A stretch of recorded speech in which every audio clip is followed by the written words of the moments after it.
Okay, hello everybody. So, para sumpay sa atong topic a while ago, so we'll be also going to discuss the topic General Journal, which is considered of original book of entry. And for the format, na ay particulars, the debit side and the credit side. So, simple, pareho ganina nga atong gihimo, isa gyapon ka bulan, which is focusing on the month of August. So here, we'll be going to put it here, the month of August and the year. Okay?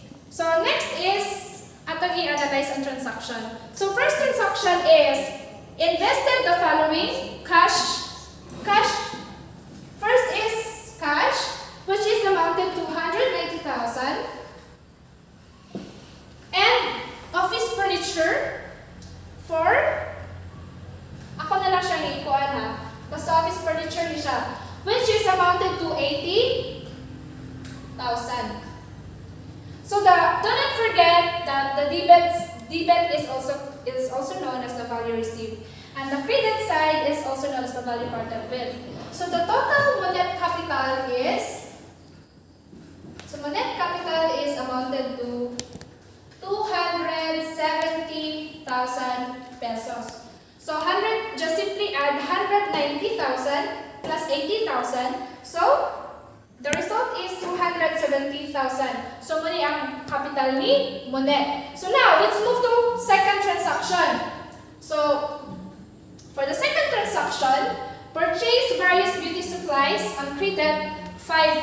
So we'll be put it here, the beauty supplies. Beauty supplies niya. Beauty supplies amounted to 5,000. And for the accounts payable, kasi syempre, yung ito siyang bayaran, amounted to 5,000. So same ra siya. Okay? Same ra. And now let's move to the third transaction. Okay, let's read. Cash received as payment from various customers, 25,000 on account. So will we put here the cash? Asa na ito ibutang si cash? Ay, of course, diri ka debit side. Debit side, 225,000 and accounts receivable.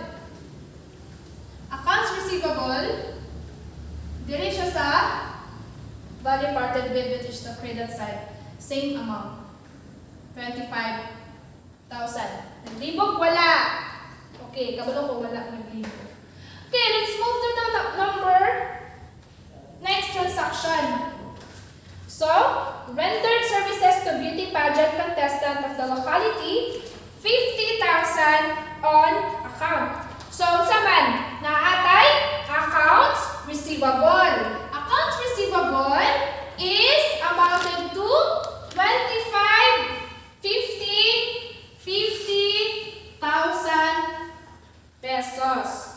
And this 50,000 is also considered as the service income. Ahano na butang si service income? Kan debit side or kan credit side? Of course, kan credit side. Ibutang na to siya diri sa credit side. Okay. So our next transaction would be pay the rent for the month 10,000. So awato na to ang date, August 15. So, naatay rent expense. Rent expense of 10,000. Magkuha na sa tagwarta 10,000. And cash. Okay, of course. Magkuha na kita mapagawas tagwarta. So, ang cash, asa na siya ibutang? Diri kang credit side. 10,000 pesos. Next transaction. Our next transaction is paid the various beauty supplies purchased in August 2. So, pila man to? Kani, di ba? Ato siyang bayaran diri. So, transaction number August 17, dated on August 17. So, accounts payable. So, bayad na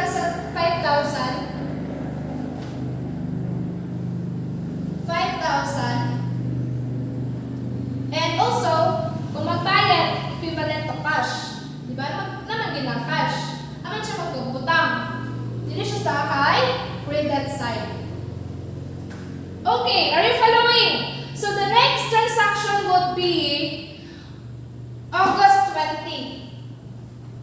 August 20 is collected 50% of the billings of August 8 services. So 50% of 50,000 is 25,000. So unsa man itong particulars dali? First is the cash. Ano siya butang? So dali ka debit side. And accounts receivable, dili pod ka credit side. So equal na sila, di ba? Okay. Our next transaction is open a current account on PNB or the Philippine National Bank with initial deposit of 180,000.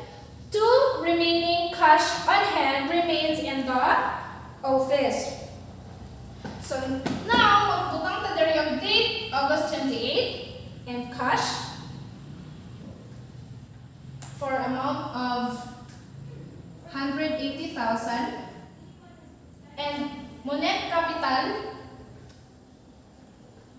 Monet capital sa mo ni siya tagniya ha. So maglibog mo abin yung buti supplies. 180,000 also. Okay, are we all set? So our last transaction is pay the salary of the attendant through issuance of check for the amount of 18,000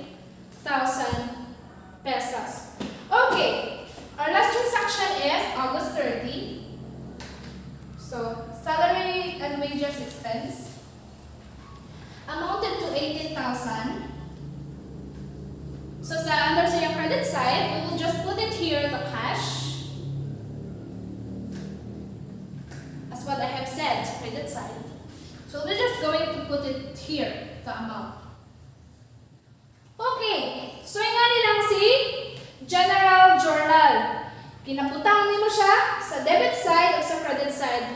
Then, nimo siya identify kung ano siya nga particular para sa dili mo maglibog, di ba? As we all know that the General Journal is considered as the original book of entry. And I think that's all for today's session, and